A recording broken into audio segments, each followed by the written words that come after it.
नमस्कार दोस्तों, उम्मीद है आप लोग अच्छे से होंगे। अगर आप इस चैनल पर नए हैं तो कृपया इस चैनल को सब्सक्राइब कर दें, बेल आइकन नोटिफिकेशन पर क्लिक कर दें और वीडियो को लाइक एंड शेयर जरूर कर दें ताकि समय समय पर आपके समक्ष और भी बेहतरीन वीडियोस बनाने का हमें मौका मिलता रहे। दोस्तों, माननीय सुप्रीम कोर्ट ने 27 सितंबर 2023 को एक जजमेंट है जो कि प्रोनाउंस किया है, क्रिमिनल अपील नंबर 396 ऑफ 2010, जिसमें अपीलेंट्स वर्सेस स्टेट ऑफ हरियाणा का ये केस है। यहाँ पर जो अपीलेंट है वो एक हस्बैंड है डिसीज्ड के, और इनके ऊपर 304B की जो कन्विक्शन थी हाई कोर्ट ने वो अब अफर्म्ड कर दी थी। मींस जो ट्रायल कोर्ट का जो ऑर्डर आया था जिसमें 304B जो डाउरी डेथ से रिलेटेड है उस जो कन्विक्शन को जो है कंफर्म कर दिया था। मींस उनकी कन्विक्शन जो अपील थी उसको पार्शियली अलाउ कर दिया था, और क्योंकि साथ में जो मदर इन लॉ है फादर इन लॉ है उनको भी कन्विक्शन ट्रायल कोर्ट ने कर दिया था, लेकिन मदर इन लॉ की जो डेथ हो गई थी इसलिए प्रोसीडिंग्स थी हाई कोर्ट में वो अबेटेड हो गई थी, और जो फादर इन लॉ की जो अपील थी उसको अलाउ कर दिया था। और लेकिन चूंकि इनकी जो अपील थी उसको खारिज कर दिया था तो इसलिए जो अपील थी वो पार्शियली अलाउ किया था। अब उन्होंने अपनी जो 304B की जो कन्विक्शन थी उसको चैलेंज किया था माननीय सुप्रीम कोर्ट में, और साथ में जो स्टेट ने जो अपनी अपील फाइल की थी ट्रायल कोर्ट में, मींस जो सेशन कोर्ट में जो 302 से बरी कर दिया था, तो ब्रदर ऑफ डिसीज्ड ने अपनी क्रिमिनल रिविजन फाइल की थी और उसको खारिज कर दिया था, और साथ में जो अपील जो फाइल की थी स्टेट की उसको भी खारिज कर दिया था। तो अब यहाँ पर अपीलेंट ने अपनी जो कन्विक्शन थी 304B की उसको चैलेंज किया था माननीय सुप्रीम कोर्ट में। आइए हम इसके द्वारा फैक्ट्स को देखते हैं कि माननीय सुप्रीम कोर्ट ने कोई रिलीफ दिया कि नहीं दिया। तो आइए हम देखते हैं जजमेंट को। तो देखिए, डिविजनल बेंच की ये जजमेंट थी और ये पंजाब हरियाणा की, जिसमें बताया गया कि डिविजनल बेंच ने पार्शियली अलाउ कर दी थी अक्यूज्ड पर्संस की, और जो अक्यूज्ड नंबर 1 है फादर ऑफ अपीलेंट उनको अक्विट कर दिया था 304B से, और कन्विक्शन थी सेंटेंस थी जो उसको जो अपीलेंट के लिए अपीलेंट की जो थी उसको जो कन्विक्शन थी उसको अफर्म्ड कर दिया था। मींस जो रिलीफ जो है हाई कोर्ट से नहीं मिला था, लेकिन क्रिमिनल अपील जो फाइल की थी स्टेट ऑफ हरियाणा की और क्रिमिनल रिवीजन जो फाइल की थी जो PW3 जो कि ब्रदर थे डिसीज्ड के, उनकी जो दोनों की पिटीशंस थी उनको खारिज कर दिया था। कि उन्होंने ये चैलेंज किया था कि अक्विटल 302 के अंदर नहीं होना चाहिए, क्योंकि ट्रायल कोर्ट ने 302 में सबको रिलीफ दे दी थी। 302 की जो धारा थी जिसे पनिशमेंट फॉर द मर्डर कहते हैं उसमें रिलीफ दे दिया था, तो 302 में तो अक्विटल कर दिया था सबको, लेकिन 304B में कन्विक्शन कर दी थी सबको, और लेकिन हाई कोर्ट ने सिर्फ हस्बैंड को छोड़ के फादर इन लॉ को अक्विट कर दिया था। अब चैलेंज इन्होंने यहाँ पर किया था हाई कोर्ट में कि रिवीजन पिटीशन फाइल की थी क्रिमिनल रिवीजन उसको भी खारिज कर दिया था जो कि ब्रदर ने फाइल की थी, और स्टेट ने जो क्रिमिनल अपील डाली थी उसको भी खारिज कर दिया था।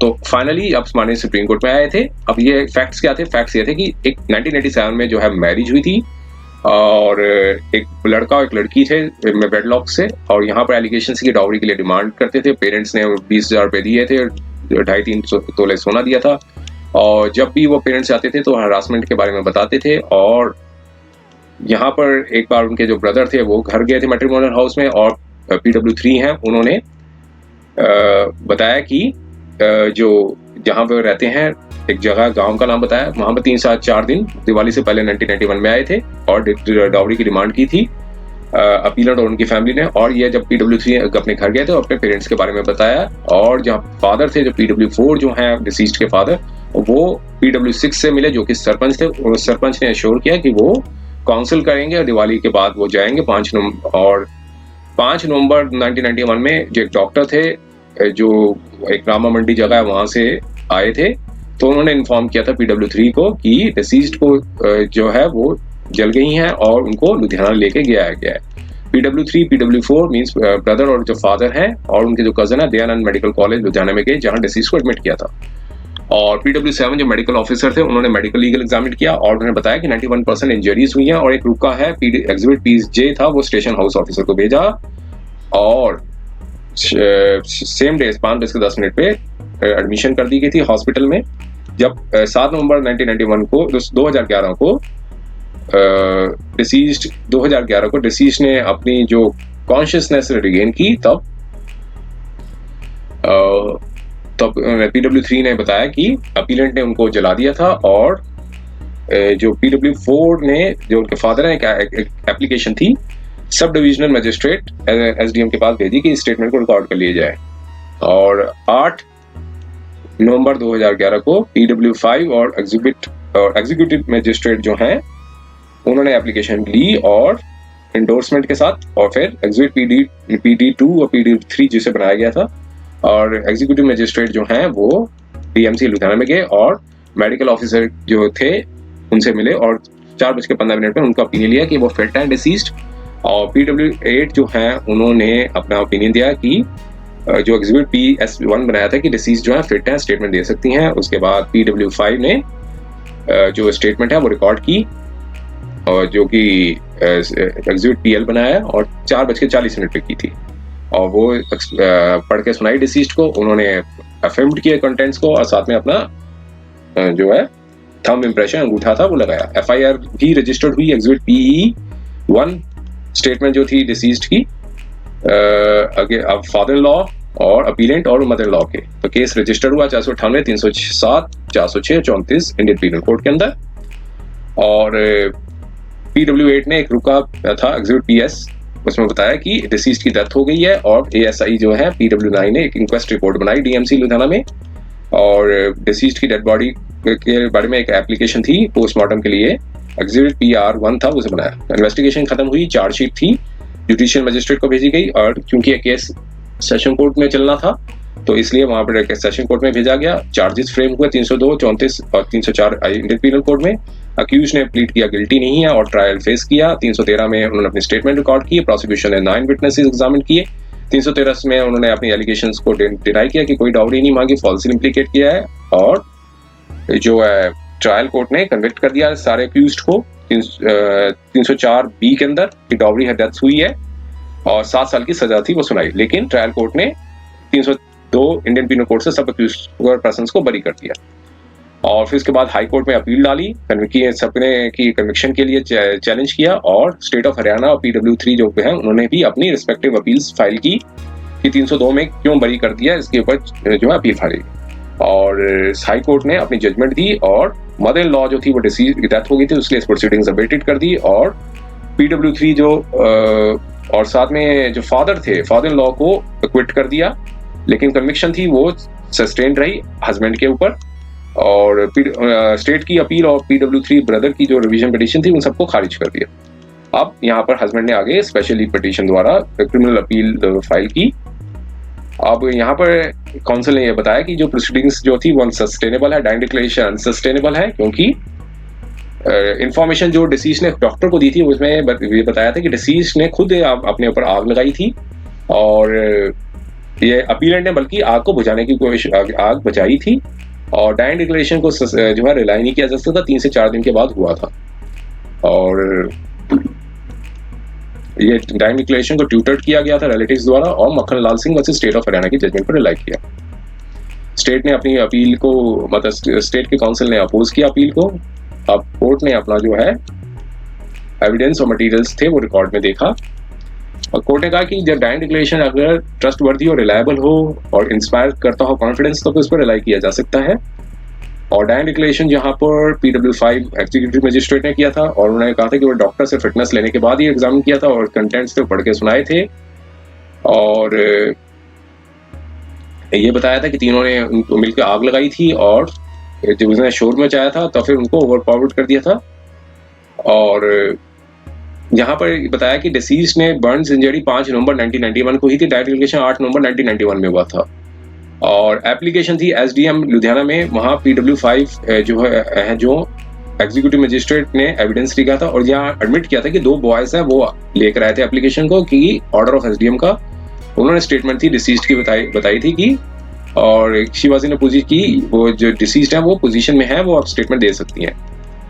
और फर्दर एडमिट किया कि 2-3 बॉयज थे वो रिलेटेड थे डिसीज्ड के, और रूम में भी थे तब वो स्टेटमेंट जो है डिसीज्ड की रिकॉर्ड की जा रही थी। तो यहाँ पर कोर्ट ने कहा ये ग्रेव डाउट बनता है कि डाइंग डिक्लेरेशन जो रिकॉर्ड किया था PW5 एग्जीक्यूटिव मजिस्ट्रेट द्वारा, कि एक वॉलंटरी वन था कि या फिर ट्यूटर किया गया था as an instance of respondent number 5। और PW8 ने भी, डॉक्टर ने अपनी डिपोजिशन दी थी कि डाइंग डिक्लेरेशन जो है वो रिकॉर्ड किया था 4:40 पे, और जो फिटनेस जो थी वो 6 बजे दी थी, मींस डायरेक्ट डिक्लेरेशन पहले रिकॉर्ड हो गया था 6 बजे से पहले, फिटनेस जो वो 6 बजे दी थी। और ये मेंशन नहीं किया था कि बैट हेड टिकट नहीं दी थी कि ना ही अटेस्ट किया था स्टेटमेंट ऑफ 4:40 पर जो स्टेटमेंट थी, डॉक्टर के सिग्नेचर नहीं थे उसमें। और यहाँ पर एक डाउटफुल हो जाता है कि PW8 ने रियली एग्जामिन किया था डिसीज्ड को कि वो फिट है प्रायर टू रिकॉर्ड करने उससे पहले स्टेटमेंट को, जो PW5 ने स्टेटमेंट रिकॉर्ड की थी। तो यहाँ पर PW7 ने ये स्टेटमेंट दिया था कि जो हिस्ट्री रिकॉर्ड की थी वहां पर एडमिट किया था कि जो स्टेटमेंट थी वो ये बताई गई थी कि डिसीज्ड ने, मतलब जो उनके हस्बैंड ने आग बुझाने की कोशिश की थी पानी फेंक के। PW7 की स्टेटमेंट को भी यहाँ पर कोट किया उन्होंने। तो ये कोर्ट ने सारे सर्कमस्टेंसेस में कहा कि ये डायरेक्ट डिक्लेरेशन जो है ये फ्री फ्रॉम डाउट नहीं है,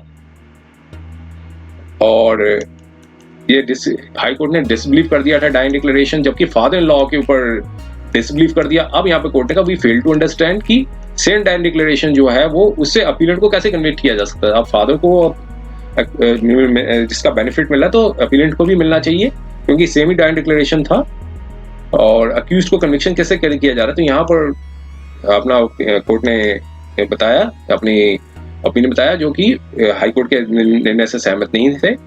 और साथ में इन्वेस्टिगेटिंग ऑफिसर का भी स्टेटमेंट को बड़ा, जो PW9 थे, उन्होंने कहा था कि केस जो है वो 307, 498, 300 के अंदर नहीं बनता है, बल्कि 309 के अंदर बनता है। और सेम जो है उनके जो सीनियर अथॉरिटीज थी उन्होंने भी अफर्म किया था, DSP थे जो SHO थे, उन्होंने भी वेरीफाइड किया था, जो कि इन्वेस्टिगेशन कंडक्ट की थी। और साथ में ये रिवील किया कि डायरेक्ट डिक्लेरेशन में ये बताया कि डिसीज शॉर्ट टेम्पर थी और अक्यूज्ड जो है उस समय घर में ही नहीं थे जब ये घटना हुई थी, वो बल्कि एक रामा मंडी जगह गए थे और दिवाली की खरीदारी करने के लिए। और बाकी PW3 और PW4 जबकि ब्रदर थे और फादर थे, और PW6 थे वो सरपंच थे। तो ऐसे में जब भी रिलेटिव्स की स्टेटमेंट होती है वो ग्रेट केयर, कॉशन और सर्कमस्पेक्शन से लेनी पड़ती है।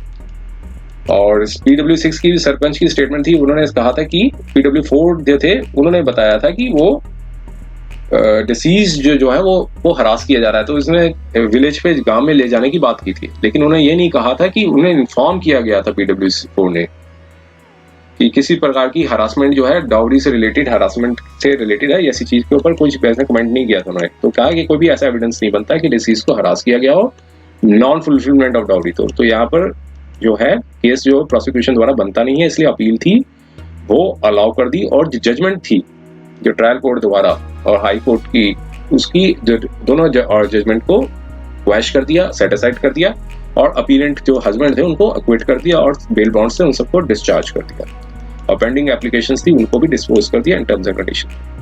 अबव जो टर्म्स थी उसमें जो है अल्लाह वो कर दी, मतलब डिस्पोज कर दी। ये देखिए ये जजमेंट थी माननीय सुप्रीम कोर्ट द्वारा 3 ऑनरेबल जजेस की, जो कि 27 सितंबर 2023 को आई थी। तो ये था वीडियो। उम्मीद है ये वीडियो आपको पसंद आया होगा। अगर ये वीडियो आपको पसंद आया है तो कृपया इस चैनल को सब्सक्राइब कर दें, बेल आइकन नोटिफिकेशन पर क्लिक कर दें, और वीडियो को लाइक एंड शेयर जरूर कर दें, ताकि समय समय पर आपके समक्ष और भी बेहतरीन वीडियोस बनाने का हमें मौका मिलता रहे। समय देने के लिए बहुत बहुत धन्यवाद।